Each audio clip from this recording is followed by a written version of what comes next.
Hello, I'm here today to speak with you about the teacher appraisal system updates for the 2013-2014 school year. There is a handout that will be referenced in this presentation, and it is available at the Project 8 website at the link shown on your screen. All the information in this presentation has been approved by the Oversight Committee for the Teacher and Administrator Appraisal Systems, and please remember that this Oversight Committee is comprised of ABCE members, principals, and district staff. So what's on the agenda for today? First of all, I would like to talk with you about a new Option C, a review of Option B. We also want to talk about IPI-DIPI information, assessment updates, timeline updates, the 2013 Framework for Teaching, Human Resources Employee Information, and AIMS. So Option B and Option C. Well, why do we have these options to begin with? Well, we've gone through the new appraisal system twice now. And through this whole process that we've undergone, we've listened to administrators and teachers. And we're continually searching for ways to meet the law as well as the needs of administrators, students, and teachers. Option B and C are the result of this process. Now, on page 2 of your handout, it puts both Option B and Option C side by side so you can see their similarities and differences. First, let's go over Option B.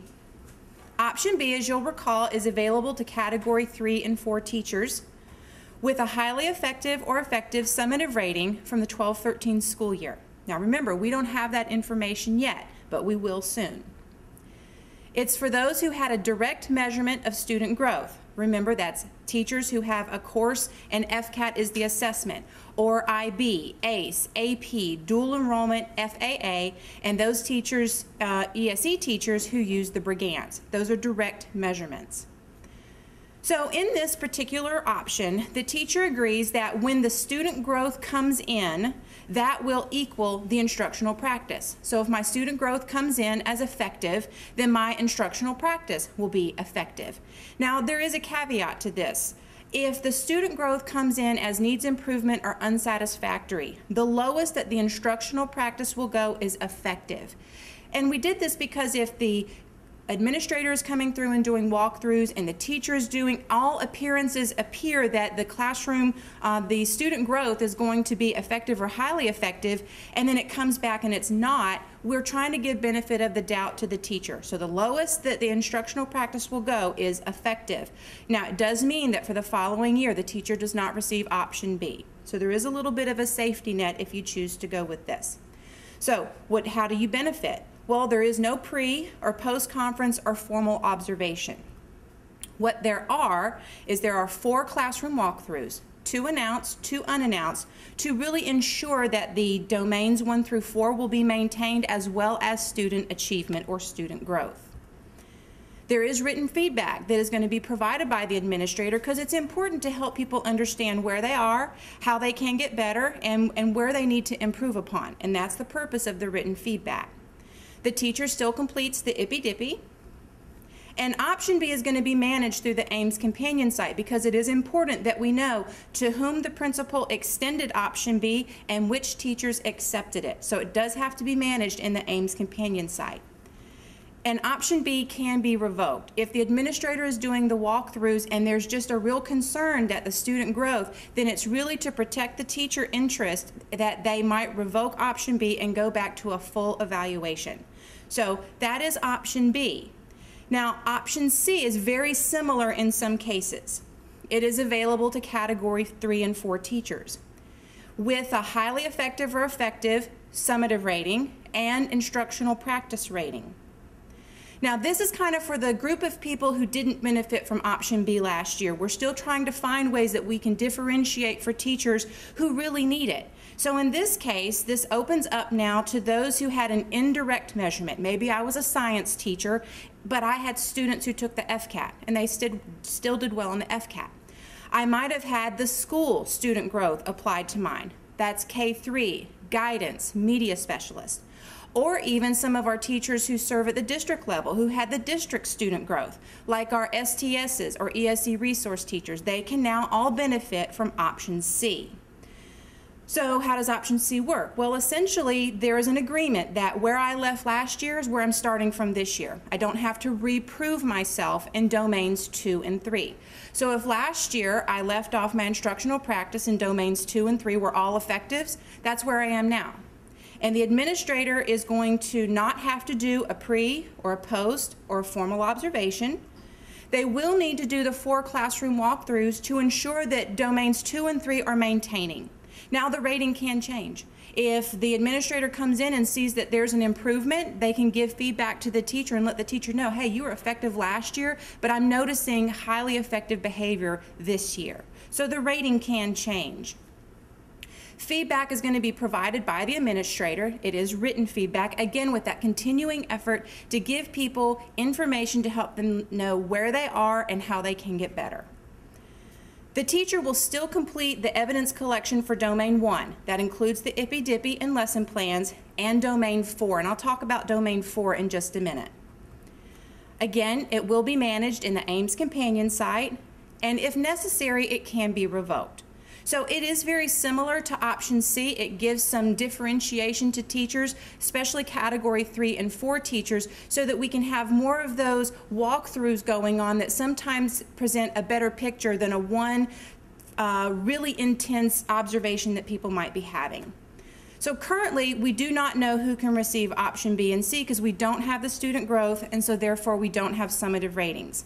We don't have it. So as soon as we do, we will present all of that information, and we hope to have that in September. So this gives everybody time to think about the 2 options, and if one of them is presented to you, we'll give you time to think about if you will want to take it or not.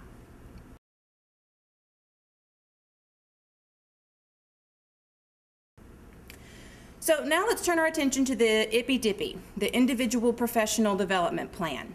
This was, there was a request by teachers and administrators serving on the Oversight Committee and an IPI-DIPI subcommittee to continue to clarify the rubric, as well as provide training that will help provide consistency across the district.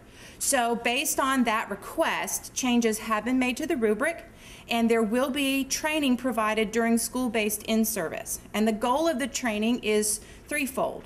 First, to understand the changes.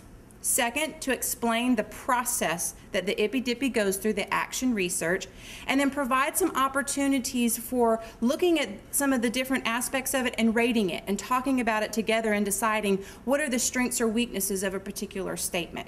So I will not go through that training here. That's going to be a totally different presentation that will be provided either by your administrator or the literacy coach for your school. I do want to talk about one thing that I have already heard from teachers about, and at the very end of the legislative session, there was Senate Bill 1664 was passed. Essentially, 1664 is kind of a mishmash bill. It has everything in there that they didn't get to in any other session. There is one word that is changed about IPI-DIPIs, and it changes the word from require to may. Now, this is important because people are seeing this and thinking, oh, wow, this is something we don't have to do. Not so fast. Our Race to the Top agreement states that the IPI-DIPI will be a metric in our multi-metric system.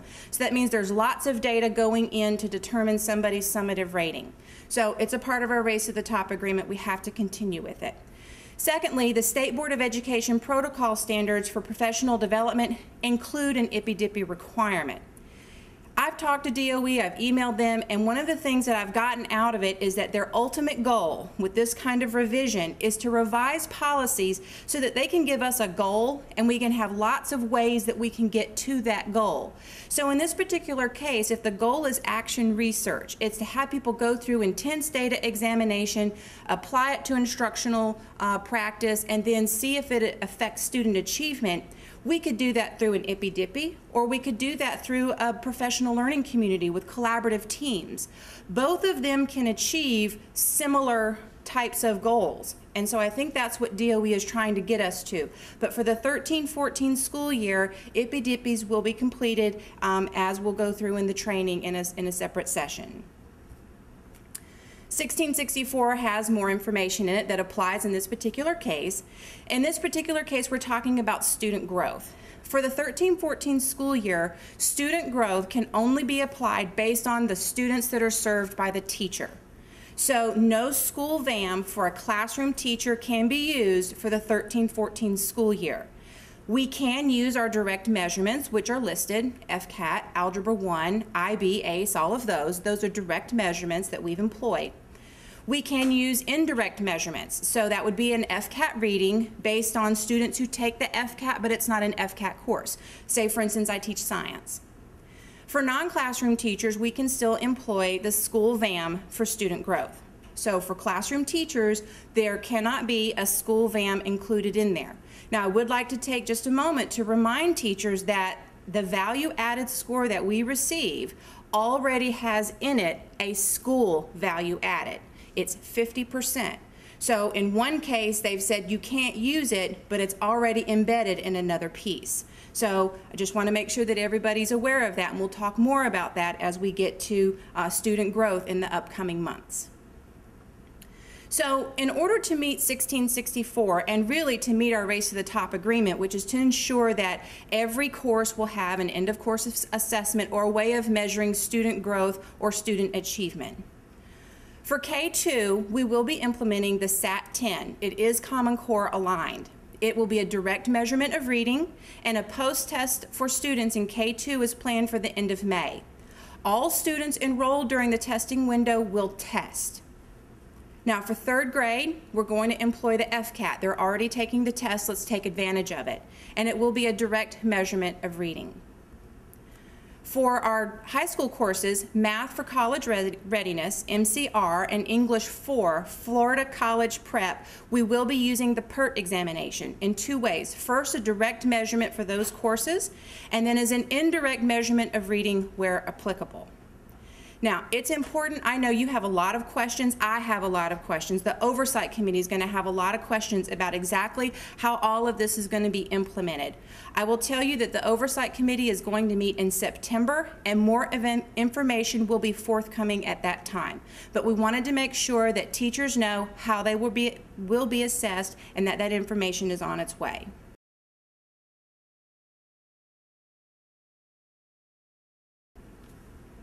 So another handout that you have, now let's talk about a timeline. And I have two different timelines I want to show you. The first, I'm calling it a detailed timeline because if you'll take a look at it, it has a column that's the appraisal system steps on the right-hand side. And that really goes through every little bit of the particular step that needs to happen. There are some dates that I want to call your attention to. On October 24th, page 3, on October 24th and October 31st, notice how it splits this step out. Last year we had some incidences where teachers or administrators received the IPI-DIPI on the same day the score was due. They want to be in compliance with the timeline because that's approved by the Oversight Committee, it's approved by our ABCE members, so they want to be in compliance. It's a lot of expectation for an administrator to receive something the day it's due to be scored.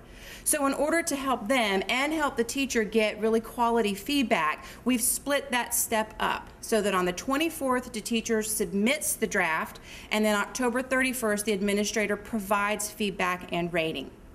There's another change on page 3 for January 17th, and the change here is that during the IPI-DIPI mid-year review, no Domain 4 review will be completed.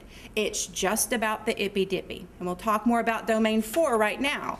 If you'll turn to page 5, what we've decided to do, again, based on recommendation from the administrators and teachers serving on the Oversight Committee, they really told us that by February, they know the level, for the most part, of the professional responsibility of the teacher. They know where they are. And so we've said that in February, the teacher can submit a bulleted list of Domain 4. For Domain 4A, 4B, just quick bullets, reminders to the administrator of what the teacher's done all throughout the course of the year. That's due February 7th. February 14th, the administrator gives a preliminary score. They can look at the bulleted list, they know what they already know about the teacher, and they can provide a preliminary score. That way, if the teacher has no problem, great, the score stands. If something changes, they can discuss it. If there's one thing that needs to be discussed, they can talk about that one thing. But in this case, we don't have to have reams of paper. We don't have lots of conversation about things people already know. So we're trying to give some, separate some steps out, but then just also recognize that there's already things that people are doing and we don't need to continue to pass evidence back and forth. The last thing to talk about is on page 7. And this is just really to state that by March 14th, all walkthroughs need to be completed.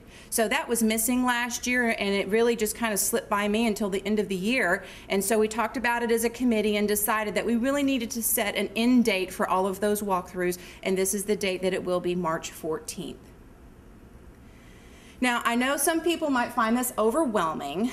This is kind of how I think sometimes, but I really wanted a year timeline on one page that would provide all the dates that are pertinent to the teacher appraisal system in one place. I know, for instance, the confidential secretaries got a look at this and really liked it because it helped them know how to help their administrators. Okay, don't forget, you've got this due tomorrow. When are things due? When are they coming up? So that in one page you can have one snapshot. You can use the other one for all the detail steps. I did not provide this in the handouts because it will be updated, but it is available at the Project 8 website. Another thing that we need to update you on is the inclusion of the 2013 Framework for Teaching Evaluation Instrument. Now, the intent of the 2013 version remains the same as the 2007 version, which we have used thus far. Well, why are we using it then? Well, the new version provides examples for each component as well as critical attributes, and that's really guidance for the observer. It just kind of takes it from a really broad idea to something very specific that will help teachers understand what the rating means, what does it look like, as well as help the administrator know what it means and what it looks like. Now, AIMS will continue to reflect the 2007 version.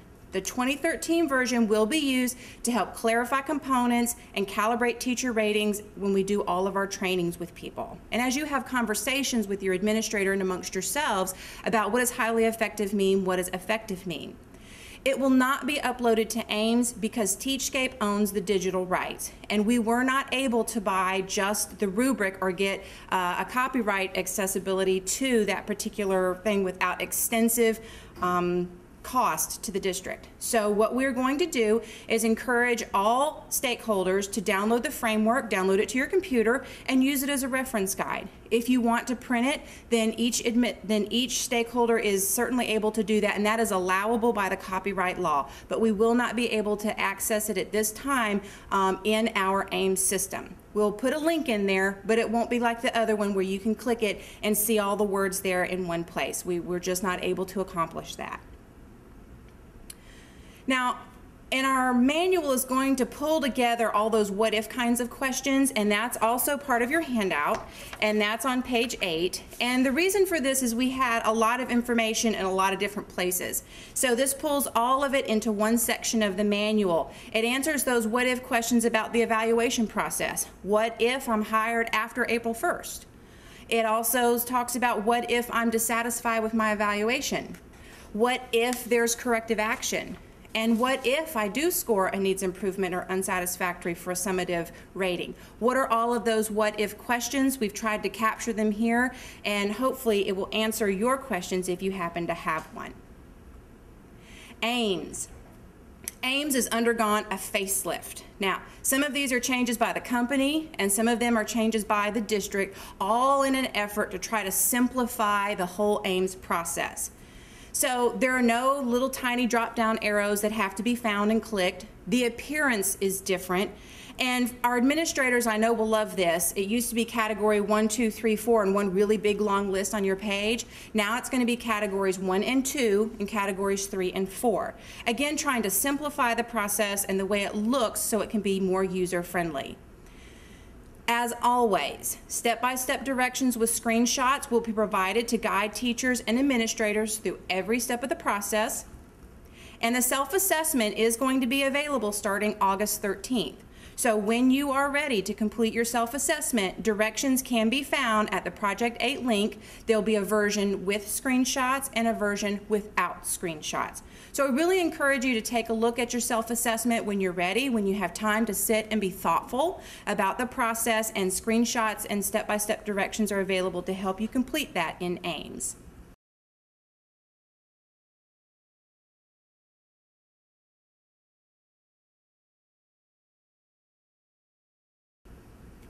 Remember, you can get to Project 8. The way you get to it's changed a little bit. You're going to go to the home page, go to the Employees tab, click the Race to the Top link that's on the left-hand side of the page, and then the Project 8 link.